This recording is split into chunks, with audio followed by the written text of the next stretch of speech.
नमस्कार, सुप्रभात। आप देख रहे हैं खबर एचपी और समय हो चला है हिमाचल की 25 बड़ी खबरों को जानने का। तो आइए एक नजर डालते हैं 25 बड़ी खबरों पर फटाफट अंदाज में। इससे पहले यदि आप वीडियो को लाइक नहीं किए तो लाइक कर दीजिए और चैनल को सब्सक्राइब कर लीजिए। दिल्ली के कर्तव्य पथ पर हिमाचल की संस्कृति की झलक, देश को दिए इतने वीरता पुरस्कार विजेता। जी हां, गणतंत्र दिवस परेड के लिए रक्षा मंत्रालय, भारत सरकार ने देश के 17 राज्यों की झांकियों का चयन किया गया था, जिसमें हिमाचल प्रदेश की झांकी भी शामिल थी।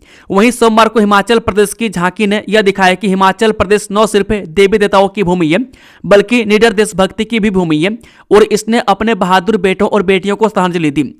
यह इस विचार पर आधारित थे कि यह राज्य जिसे देवभूमि या देवताओं की भूमि के रूप में पूजा जाता है, उतना ही वीर भूमि यानी बहादुरों की भूमि भी है।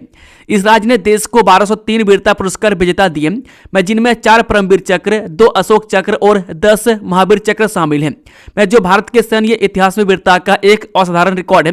गणतंत्र दिवस की झांकी ने राज्य की इस अदम्य भावनाओं को श्रद्धांजलि दी। इसने हिमाचल के उन बेटों और बेटियों को भी सम्मानित किया जिन्होंने पहाड़ों की सहन शक्ति से प्रेरित होकर बहादुरी और बलिदान के साथ देश की पुकार का जवाब दिया है। मूल्यांकन प्रक्रिया में बड़ा बदलाव, शिक्षा विभाग के विशेषज्ञ जांचेंगे 10वीं 12वीं कक्षाओं की उत्तर पुस्तिकाएं। जी हां, हिमाचल प्रदेश स्कूल शिक्षा बोर्ड ने 10वीं और 12वीं कक्षा की बोर्ड परीक्षाओं के मूल्यांकन प्रक्रिया में बड़ा बदलाव किया है।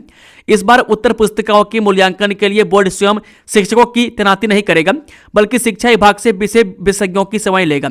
इसका उद्देश्य मूल्यांकन प्रक्रिया को पारदर्शी और समयबद्ध बनाना है, ताकि परीक्षा परिणाम समय पर घोषित किया जा सके और किसी भी प्रकार की अव्यवस्था या देरी से बचा जा सके।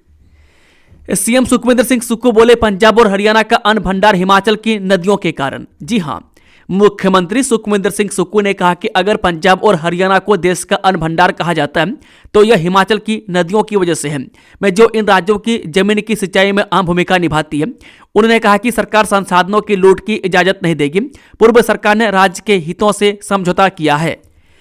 3 माह के लिए जीप अध्यक्ष की शक्तियां एडीसी को देने की तैयारी, 32 नई पंचायतों के गठन का प्रस्ताव। जी हां, पंचायतों का कार्यकाल 31 जनवरी को खत्म हो रहा है और प्रदेश हाईकोर्ट ने 30 अप्रैल से चुनाव करवाने के आदेश जारी कर रखे हैं। ऐसे में करीब 3 माह के लिए पंचायतों, पंचायत समितियों और जिला परिषदों की वैधानिक शक्तियों के लिए वैकल्पिक व्यवस्था करने की तैयारी है, ताकि विकास कार्यों, मनरेगा भुगतान, निर्माण कार्यों की स्वीकृति और अन्य प्रशासनिक गतिविधियों पर असर न पड़े।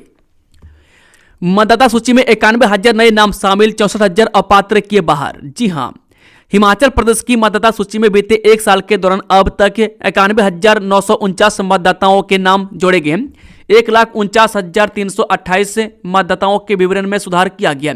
मतदाता सूची से 64,643 अपात्र मतदाताओं के नाम भी हटाए गए। मृत्यु, प्रवास या अन्य कारणों से इनके नाम सूची से काटे गए। 16वें राष्ट्रीय मतदाता दिवस के अवसर पर रविवार को राजधानी के ऐतिहासिक गैयटी थिएटर में राज्य स्तरीय समारोह के दौरान मुख्य निर्वाचन अधिकारी नंदिता गुप्ता ने यह आंकड़े पेश किए। हिमाचल प्रदेश कृषि वैज्ञानिक प्रोफेसर प्रेमलाल गौतम को पद्मश्री, बिलासपुर से रखते हैं संबंध, जाने इनके बारे में। जब बिलासपुर के बरठी क्षेत्र के कंडियाना गांव के कृषि वैज्ञानिक प्रोफेसर प्रेमलाल गौतम को देश के प्रतिष्ठित पद्मश्री पुरस्कार से सम्मानित किया जाएगा। मैं कृषि विज्ञान के क्षेत्र में उनके दशकों लंबे नवाचारी और उल्लेखनीय योगदान के लिए केंद्र सरकार ने यह सम्मान देने की घोषणा की है। 78 वर्षीय प्रोफेसर गौतम ने फसलों की नई किस्मों के विकास, कृषि अनुसंधान, शिक्षा और संस्थागत निर्माण में महत्वपूर्ण भूमिका निभाई है। उनके शोध कार्यों से देश भर के किसानों को प्रत्यक्ष लाभ मिला है। प्रोफेसर गौतम ने पंतनगर कृषि विश्वविद्यालय, सोलन कृषि विश्वविद्यालय, ICAR तथा राष्ट्रीय स्तर के कई महत्वपूर्ण पदों पर रहते हुए कृषि अनुसंधान कार्यों को नई दिशा दी है। वर्तमान में वह बिहार के समस्तीपुर स्थित सेंट्रल एग्रीकल्चर यूनिवर्सिटी पूसा के चांसलर हैं। दिल्ली दौरे पर गए सीएम सुक्खू, केंद्रीय मंत्री नितिन गडकरी से करेंगे मुलाकात, हिमाचल की सड़कों के लिए मांगेंगे बजट। जी हां, गणतंत्र दिवस समारोह के बाद सीएम सुखविंदर सिंह सुक्खू दिल्ली रवाना हुए। वह मंगलवार को केंद्रीय मंत्री नितिन गडकरी से मानसून में क्षतिग्रस्त हिमाचल की सड़कों के लिए बजट मांगेंगे। मुख्यमंत्री पर्यटन राज्य मंत्री सुरेश गोपी से भी मिल सकते हैं, जहां गगल एयरपोर्ट विस्तार हेतु 3,000 करोड़ के बजट की मांग दोहराई जाएगी। सीएम मंगलवार शाम को शिमला लौटेंगे। इस शिमला के रिज मैदान में हर्षोल्लास के साथ मनाया गया गणतंत्र दिवस। राज्यपाल ने ली परेड की सलामी, सीएम भी रहे मौजूद। जी हां, शिमला के रिज मैदान पर 77वां गणतंत्र दिवस हर्षोल्लास के साथ मनाया गया। राज्यपाल शिव प्रताप शुक्ल ने राष्ट्रीय ध्वज फहराकर परेड की सलामी ली। मुख्यमंत्री सुखविंदर सिंह सुक्खू और लोक निर्माण मंत्री विक्रमादित्य सिंह भी उपस्थित रहे। इस दौरान विभिन्न विभागों की झांकियों और सांस्कृतिक कार्यक्रमों का आयोजन हुआ। राज्यपाल ने देशवासियों को शुभकामनाएं दी। हिमाचल का यह क्षेत्र होगा सीसीटीवी से लैस, चप्पे चप्पे पर होगी पुलिस की नजर। जिला बिलासपुर में सुरक्षा व्यवस्था को तकनीक के माध्यम से और सुदृढ़ करने की दिशा में पुलिस विभाग लगातार कदम उठा रहा है। बिलासपुर और घुमारवीं शहरों के बाद अब बाबा बालकनाथ की तपोभूमि एवं धार्मिक ऐतिहासिक नगरी साहतलाई को भी अत्याधुनिक सीसीटीवी कैमरों से लैस करने की तैयारी पूरी कर ली गई है। बता दें कि पुलिस विभाग ने इस महत्वाकांक्षी परियोजना की कार्य योजना को अंतिम रूप दे दिया और बजट की उपलब्धता होते ही कार्य शुरू किया जाएगा। वहीं घुमारवीं शहर में सीसीटीवी कैमरे लगाने का कार्य तेजी से किया जा रहा है। बागवानी विभाग ने नया बगीचा लगाने के लिए जारी की एडवाइजरी, ऐसे लगाएं नए पौधे। जी हां, बारिश व बर्फबारी के बाद बागवानी विभाग ने नया बगीचा लगाने के लिए एडवाइजरी जारी की है। इसके तहत नए पौधे लगाने के लिए लेआउट करने को अनिवार्य बताया गया। राज्य में 3 माह से अधिक का सूखा समाप्त होने के बाद सेब व अन्य फलों के पौधे लगाने का कार्य शुरू हो गया है। बता दें कि विभाग ने बागवानों को नए पौधे व नए बगीचे लगाने के लिए सही रेखांकन यानी कि लेआउट करने की सलाह दी है। मैं साथ ही बागवानों को रूट स्टॉक के अनुसार पौधों में दूरी रखने को कहा है। MM 111 1.7 व M.M 106 के लिए पौधे से पौधे की दूरी 2 मीटर व कतार से कतार की दूरी 3 मीटर तथा M9 में पौधे से पौधे की दूरी 1 मीटर व कतार से कतार की दूरी 3 मीटर होनी चाहिए। हिमाचल में 835 सड़कें, 1942 ट्रांसफार्मर ठप, 245 पेयजल योजनाएं प्रभावित, दिक्कत झेल रहे लोग। जी, हिमाचल प्रदेश में अभी भी 835 सड़कें बंद पड़ी हुई है। इनमें 3 नेशनल हाईवे भी शामिल हैं। वहीं 1942 ट्रांसफार्मर बंद पड़े हुए हैं और राज्य के सैकड़ों गांव अभी भी अंधेरे में हैं। जबकि राज्य भर में 245 पेयजल योजनाएं भी इसके चलते प्रभावित हुई है। प्रदेश के शिमला जिला में सबसे अधिक 234 सड़कें बंद पड़ी हुई है। इनमें रोहड़ू सब डिवीजन की 78, कोटखाई की 60, जुब्बल व चौपाल की 21, कोफी की 11, कुमारसैन की 18, ठियोग 15 तथा डोडरा कवार की 4 और शिमला ग्रामीण व सोनी उपमंडल की 1 सड़क शामिल है। मंडी जिला की 110 सड़कों पर वाहनों की आवाजाही थमी हुई है, जिनमें सिराज की 60, गोहर 10, पद्धर व करसो की 12, गोहर व थलोट की 10 और सुंदरनगर सब डिवीजन की 6 सड़कें शामिल है। इस छुट्टी के दिन भी डटे रहे विद्युत कर्मी। हिमाचल में अब तक 1172 ट्रांसफार्मर बहाल, उपभोक्ताओं को दी राहत। हिमाचल प्रदेश के अंधेरे में डूबे गांवों और कस्बों में बिजली बहाली के लिए राज्य विद्युत बोर्ड के प्रयास रंग ला रहे हैं। राज्य में 1172 ट्रांसफार्मरों को अब तक बिजली बोर्ड ने बहाल कर दिया है। बड़ी बात यह है कि बिजली बोर्ड के अधिकारी और कर्मचारी देर रात तक काम कर रहे हैं। रविवार को अवकाश के बावजूद बोर्ड के अफसर फील्ड में कर्मचारियों के साथ डटे रहे। हिमाचल प्रदेश से स्टेट इलेक्ट्रिसिटी बोर्ड लिमिटेड की बारिश व बर्फबारी के कारण बिजली लाइनों, ट्रांसफार्मरों, खंभों और टावरों को गंभीर क्षति पहुंची, जिससे जनजीवन प्रभावित हुआ। बिजली बोर्ड के अध्यक्ष प्रबोध सक्सेना ने स्थिति की निरंतर निगरानी करते हुए अवकाश के दिन भी फील्ड अधिकारियों के साथ वीडियो कॉन्फ्रेंसिंग के माध्यम से समीक्षा बैठक की। हिमाचल प्रदेश में निजी वोल्वो बसों की लूट, मनमाना वसूल रहे किराया। जी हां, प्रदेश में धड़ल्ले से कॉन्ट्रैक्ट कैरिज के तहत दौड़ने वाली निजी बसों ने किरायों में अपनी मनमर्जी से 2 से 3 गुना तक बढ़ोतरी कर दी है। पालमपुर से चंडीगढ़ और धर्मशाला से दिल्ली पहुंचने से भी अधिक महंगा कर दिया है। बैजनाथ बीड़ बिलिंग पालमपुर से दिल्ली का किराया 4500 रुपये के करीब वसूला जा रहा है। बता दें कि HRTC बसों के पालमपुर से चंडीगढ़ से मात्र 550 से लेकर 1100 तक किराया के बीच, निजी वोल्वो बसों में रेड बस में 2639, फिलिक्स में 2229 व अन्य में 1979 तक का किराया सवारियों से वसूला गया है। मिली जानकारी के अनुसार बड़ी वोल्वो कंपनियों की ओर से फेस्टिवल व छुट्टियों पर लोगों के अपने घरों की और अधिक आवाजाही के समय में किराए में मनमर्जी से 2 से 3 गुना तक बढ़ोतरी की जा रही है, जिस पर संबंधित परिवहन विभाग की ओर से भी कोई उचित कार्रवाई नहीं की जा रही है। बांग्लादेश में एक और हिंदू को जिंदा जलाया, पेट्रोल डालकर लगाई आग, 40 दिन में 10 हिंदुओं की हत्या। जब बांग्लादेश में अल्पसंख्यक हिंदू समुदाय के खिलाफ हिंसा का एक और गंभीर मामला सामने आया है। नरसिंधी पुलिस से लाइन से सटे मस्जिद मार्केट इलाके में 23 साल के हिंदू युवक चंचल चंद्र भौमिक की बेरहमी से हत्या किए जाने का आरोप है। आशंका जताई जा रही है कि चंचल को गैराज के भीतर ही जिंदा जला दिया गया। मृतक चंचल चंद्र भौमिक कुमिल्ला जिला के लक्ष्मीपुर गांव का रहने वाला था। वह पिछले कई वर्षों से नरसिंधी के एक गैराज में काम करता था और काम के सिलसिले में वहीं रह रहा था। मैं चंचल अपने परिवार का मंझला बेटा था और परिवार का एकमात्र कमाने वाला सदस्य भी था। प्रत्यक्षदर्शियों और स्थानीय सूत्रों के मुताबिक शुक्रवार देर रात जब चंचल गैराज के अंदर सो रहा था तभी दुकान के बाहर लगे शटर पर पेट्रोल डालकर आग लगा दी गई। आग लगते ही लपटें तेजी से पूरे गैराज में फैल गई। घटना से जुड़े एक वीडियो में देखा जा सकता है कि एक व्यक्ति दुकान के बाहर आग लगाता है, जिसके बाद आग तेजी से अंदर फैल जाती है। पुलिस का कहना है कि घटना स्थल से साक्ष्य इकट्ठा किए गए, मामला दर्ज करने की प्रक्रिया जारी है। हिमाचल हित में लिए जा रहे कड़े और बड़े फैसले, सीएम सुक्खू बोले व्यवस्था परिवर्तन से बदल रही प्रदेश की तस्वीर। जी हां, प्रदेश सरकार ने अपने संसाधनों को बढ़ाकर और गैर जरूरी खर्चों में कटौती करके वित्तीय स्थिति को और बेहतर करने का काम किया है। राज्य सरकार ने प्रदेश में व्यवस्था परिवर्तन के लिए एक बड़ा अभियान शुरू किया है। प्रदेश सरकार संसाधनों की लूट की इजाजत नहीं देगी, जबकि पूर्व सरकार ने राज्य के हितों से समझौता किया था। मुख्यमंत्री ने सुक्खू ने कहा कि आज हमें अपने पैरों पर खड़ा होना है और इसके लिए कड़े फैसले लिए जा रहे हैं। राज्य का अपना राजस्व जो पूर्व सरकार के 5 साल के कार्यकाल में 55,000 करोड़ रुपये था, वह मौजूदा सरकार के सिर्फ 3 वर्षों में 49,500 करोड़ रुपये पहुंच गया।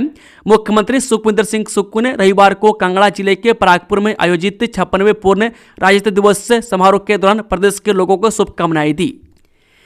ऊना के जोगिंदर कुमार शर्मा को पुलिस पदक। जी हां, आईटीबीपी में कार्यरत असिस्टेंट कमांडेंट जोगिंदर कुमार शर्मा को उनके उत्कृष्ट निष्कलंक एवं 33 वर्षों से अधिक की विशिष्ट सेवाओं को दृष्टिगत रखते हुए गणतंत्र दिवस के अवसर पर भारत के राष्ट्रपति द्वारा पुलिस पदक से सम्मानित किया गया। इस सम्मान से उनके परिवार, रिश्तेदारों, भाईचारे एवं स्थानीय क्षेत्र में हर्ष और गर्व का माहौल है। जोगिंदर कुमार शर्मा मूल रूप से जिला ऊना की उप तहसील जोल की ग्राम पंचायत अंबेहड़ा धीरज के निवासी हैं। उनकी प्रारंभिक शिक्षा अंबेहड़ा स्कूल में हुई तथा उन्होंने 10वीं कक्षा की शिक्षा चौकी मनियार स्कूल से पूर्ण की। उन्होंने 19 अक्टूबर 1992 को आईटीबीपी में अपनी सेवाएं प्रारंभ की। ऑल इंडिया प्रतियोगिता परीक्षा के माध्यम से उनका चयन सब इंस्पेक्टर पद पर हुआ। सेवा के दौरान आईटीबीपी की प्रत्येक ट्रेनिंग में उन्होंने उत्कृष्ट प्रदर्शन किया और कई ट्रॉफियां अपने नाम की। इस सम्मान से चूक गए पुलिसकर्मी 26 जनवरी पर गृह मंत्रालय की सूची से हिमाचल पुलिस का नाम गायब। जी हां, हिमाचल प्रदेश पुलिस के जवान इस बार भी 26 जनवरी पर मिलने वाले सम्मान से वंचित रह गए। गृह मंत्रालय की ओर से जारी की गई सूची से हिमाचल प्रदेश पुलिस विभाग का नाम गायब है। बीते वर्ष में 26 जनवरी 2025 को भी गृह मंत्रालय की ओर से जारी की गई सूची से हिमाचल प्रदेश पुलिस का नाम गायब था। अब दूसरी बार गणतंत्र दिवस पर गृह मंत्रालय की ओर से जारी की गई सूची में हिमाचल प्रदेश पुलिस के न तो किसी पुलिस अधिकारी का नाम शामिल है, न ही किसी पुलिस जवान का नाम शामिल है। गृह मंत्रालय की ओर से जारी की गई सूची में देश के विभिन्न राज्यों के पुलिस अधिकारियों और कर्मचारियों को बेहतर सेवाओं के लिए मेडल दिए गए, लेकिन गृह मंत्रालय की सूची में हिमाचल प्रदेश का नाम अंकित नहीं है। गणतंत्र दिवस पर इस बार पुलिस अधिकारियों और कर्मचारियों को कोई भी मेडल नहीं मिला है। इस 27 जनवरी को मनाली बंजार में बंद रहेंगे शिक्षण संस्थान। हिमाचल में भारी बारिश से बर्फबारी को लेकर अलर्ट। जी, हिमाचल प्रदेश में मौसम विभाग ने एक बार फिर से भारी बारिश और बर्फबारी को लेकर अलर्ट जारी किया है। 27 जनवरी से प्रदेश में मौसम बिगड़ने की आशंका है। ऐसे में मंगलवार को खराब मौसम रहने की आशंका को देखते हुए कुल्लू प्रशासन ने मनाली और बंजार उपमंडल में सभी शिक्षण संस्थानों को बंद रखने की अधिसूचना जारी की है। हालांकि कुल्लू मनाली में जहां आज आसमान में हल्के बादल छाए रहे, लेकिन बीते दिनों हुई बर्फबारी के बाद कई सड़कें अभी भी बंद पड़ी हुई है। वहीं बिजली की समस्या से भी जूझना पड़ रहा है। बर्फ में दबे मालिक के शव की रखवाली करता रहा डॉगी। 4 दिन बाद दोनों भाइयों के डेड बॉडी मिली। जी हां, पहाड़ों की सफेद चादर के बीच जहां हर आवाज बर्फ में दब जाती है, वहां एक बेजुबान कई फीट बर्फ के बीच बिना कुछ खाए 4 दिनों तक अपने मालिक के शव के पास ही खड़ा रहा और उसकी रखवाली करता रहा। इस चिट्टे के खिलाफ प्रधान का संकल्प, सूचना देने वाले को देंगे 51,000 रुपये तक का इनाम। जी हां, प्रदेश में नशे का जाल तेजी से फैलता जा रहा है और इसकी गिरफ्त में अब गांव कस्बे तक आ चुके हैं। हालात इतने गंभीर हो गए हैं कि सरकार को नशे के सौदागरों की सूचना देने वालों के लिए इनाम तक घोषित करना पड़ा है। इसी बीच सिरमौर जिले के पांवटा साहिब क्षेत्र से नशे के खिलाफ एक ऐसी जमीनी पहल सामने आई है जिसने सरकारी मुहिम को भी नई ताकत दी है। यहाँ एक पंचायत ने नशे के खिलाफ सिर्फ नारा नहीं दिया बल्कि इनाम की घोषणा कर सीधे जंग छेड़ दी है। हिमाचल के लालको सेना का बड़ा सम्मान, परमवीर चक्र विजेता संजय कुमार बने ऑनरेरी कैप्टन, प्रदेश में खुशी की लहर। जी हां, हिमाचल प्रदेश के बिलासपुर जिला के लिए यह क्षण गर्व और सम्मान से भरा हुआ है। मैं जिले से संबंध रखने वाले परमवीर चक्र विजेता सूबेदार मेजर संजय कुमार को गणतंत्र दिवस से ठीक पहले देश की राजधानी दिल्ली के विजय चौक में आयोजित गणतंत्र दिवस परेड से पहले पदोन्नत कर मानद कैप्टन यानी कि ऑनरेरी बनाया गया। यह सम्मान भारतीय सेना द्वारा उनके अद्वितीय शौर्य, साहस और राष्ट्र के प्रति समर्पण को देखते हुए प्रदान किया गया। नशा तस्करी के खिलाफ पुलिस की बड़ी कार्रवाई, चिट्टा सप्लाई करने वाला मुख्य आरोपी गिरफ्तार। जी हां, नशीले पदार्थों के खिलाफ चलाए जा रहे विशेष अभियान के तहत हमीरपुर पुलिस को एक बड़ी सफलता हाथ लगी है। पुलिस ने चिट्टा तस्करी के एक संगठित नेटवर्क का पर्दाफाश करते हुए इसके मुख्य सप्लायर को गिरफ्तार कर लिया है। यह कार्रवाई 20 जनवरी को थाना सदर हमीरपुर क्षेत्र के कनोल भोटा मार्ग पर हुई चिट्टा बरामदगी के मामले की कड़ी के रूप में सामने आई है। बता दें कि सदर थाना पुलिस के अनुसार 20 जनवरी को सदर थाना पुलिस की टीम कनोल भोटा क्षेत्र में नियमित गश्त पर थी। इसी दौरान एक संदिग्ध मोटरसाइकिल को जांच के लिए रोका गया। तलाशी लेने पर मोटरसाइकिल सवार 2 युवकों के कब्जे से 13 केजी 83 ग्राम चिट्टा बरामद किया गया। पुलिस ने मौके पर ही दोनों आरोपियों को हिरासत में लेकर उनके खिलाफ NDPS एक्ट के तहत मामला दर्ज किया और उन्हें पुलिस रिमांड पर भेजा गया। अवैध लकड़ी से लदी 11 गाड़ियां जब्त, इस साल बिलासपुर वन विभाग की अब तक की सबसे बड़ी कार्रवाई। जी हां, वन विभाग बिलासपुर की रैपिड रिस्पांस टीम और वन विभाग स्वारघाट की टीम ने संयुक्त रूप से लकड़ी तस्करों के खिलाफ इस साल की अब तक की सबसे बड़ी कार्रवाई को अंजाम दिया है। दोनों टीमों ने किरतपुर नेरचौक फोरलेन पर स्थापना स्थान के पास से नाकाबंदी कर 11 छोटे बड़े वाहनों को अवैध रूप से लकड़ी का परिवहन करते हुए पकड़ा है। बताया जा रहा है कि यह लकड़ी पंजाब की ओर ले जा रही थी। गणतंत्र दिवस कार्यक्रम से बीजेपी विधायकों ने किया वॉकआउट, जाने विवाद की क्या रही वजह। जी हां, देश भर में आज नहीं कल गणतंत्र दिवस पर कार्यक्रम का आयोजन किया गया, लेकिन हिमाचल प्रदेश के बिलासपुर में आयोजित गणतंत्र दिवस कार्यक्रम राजनीतिक विवाद का मंच बन गया। दरअसल यहां आयोजित राज्य स्तरीय कार्यक्रम के बीच बीजेपी के 3 विधायकों ने वॉकआउट कर वहां से निकल गए। बता दें कि बिलासपुर सदन विधानसभा क्षेत्र से विधायक त्रिलोक जयमवाल, नैना देवी विधानसभा क्षेत्र के विधायक रणधीर शर्मा और झडुंदा विधानसभा क्षेत्र के विधायक JR कटवाल ने जिला प्रशासन पर गंभीर आरोप लगाए। भाजपा विधायकों का कहना था गणतंत्र दिवस जैसे गरिमामय आयोजन में प्रोटोकॉल की अनदेखी की गई और कांग्रेस के हारे हुए नेताओं को खुश करने के उद्देश्य से मंच से उनके नाम पहले पुकारे गए। बर्फबारी में सैलानियों के सिर का ताज बनी पहाड़ी टोपी, शिमला में टूरिस्टों में दिखा जबरदस्त क्रेज। जी हां, हाल ही में हुई भारी बर्फबारी के बाद पहाड़ों की रानी शिमला एक बार फिर सैलानियों से गुलजार हो गई है। बर्फ से ढके पहाड़, ठंडी हवाएं और सफेद नज़ारे पर्यटकों को खूब लुभा रहे हैं। इसी बीच शिमला का ऐतिहासिक गेयटी थिएटर इन दिनों खास आकर्षण का केंद्र बना हुआ है, में जहां आयोजित हैंडलूम और हस्तशिल्प प्रदर्शनी में पर्यटकों की भारी भीड़ उमड़ रही है। बर्फबारी का आनंद लेने के साथ साथ सैलानी हिमाचल के पारंपरिक वस्त्रों और टोपियों की जमकर खरीदारी कर रहे हैं। नगर निगम सोलन दोबारा करेगा परिवार रजिस्टर सर्वे, ऐसी फैमिली को फिर से मिलेगा मौका। जी हां, सोलन समेत हिमाचल प्रदेश के प्रत्येक नगर निगम द्वारा करवाए गए परिवार रजिस्टर सर्वे को सरकार ने वापस नगर निगमों को भेज दिया है। इसमें छूटे हुए परिवारों के नाम दर्ज करवाने के लिए कहा गया है। ऐसे लोगों को एक और मौका परिवार रजिस्टर में नाम दर्ज करवाने के लिए दिया गया ताकि सभी परिवारों के नाम सर्वे में आ सके और कोई भी न छूटे। इसके बाद सरकार पूरे डाटा को ऑनलाइन करेगी ताकि लोग परिवार रजिस्टर की नकल को अपने विभिन्न कार्य करवाने के लिए इस्तेमाल कर सके। मंडी की सनहा के सिर सजा विंटर क्वीन का ताज, नितिन बने वॉइस ऑफ कार्निवाल। जी हां, जिला कुल्लू की पर्यटन नगरी मनाली में चल रहे 5 दिवसीय विंटर कार्निवाल का रविवार यानी कि 25 जनवरी देर रात समापन हो गया। मनाली विंटर कार्निवाल प्रतियोगिता का आकर्षण विंटर क्वीन और वॉइस ऑफ कार्निवाल का भी चयन किया गया, जिसमें इस साल जिला मंडी के मंडी सर की सिन्हा ने विंटर क्वीन 2026 का खिताब अपने नाम किया। इसके अलावा मनाली की रहने वाली संयोगिता फर्स्ट रनर अप और धर्मशाला की Ishita Gurung second runner up रही। इस 4 से 5 घंटे बर्फ में पैदल चलकर होटल तक पहुंचे पर्यटक, 60 घंटे से कुल्लू मनाली NH जाम। जी हाँ, पर्यटन नगरी में राहत लेकर आई बर्फबारी और आफत बन गई है। में 60 घंटे से भी अधिक समय से नेशनल हाईवे जाम है। 23 जनवरी को बर्फबारी शुरू होने के बाद से ही हालतें बिगड़ गई। में वहीं शासन प्रशासन और NHAI पर सवाल उठने लगे। बर्फबारी से निपटने के इंतजामों के लिए बंद कमरों में होने वाली सरकारी बैठकें वहीं तक सिमट कर रह गई है। धरातल पर सब बद इंतजामी दिख रही है। सड़क से पूरी तरह बर्फ नहीं हटने और वाहन फिसलन होने से जाम लग रहा है। गणतंत्र दिवस पर लंदन में भारत का गौरव, ब्रिटिश संसद में सम्मानित होगा सर्व कल्याणकारी ट्रस्ट। जे सर्व कल्याणकारी ट्रस्ट के जन कल्याण कार्यों को देखते हुए 27 जनवरी को लंदन में ब्रिटिश संसद में ट्रस्ट को सम्मानित किया जा रहा है, जिसे प्राप्त करने हम लंदन पहुंचे।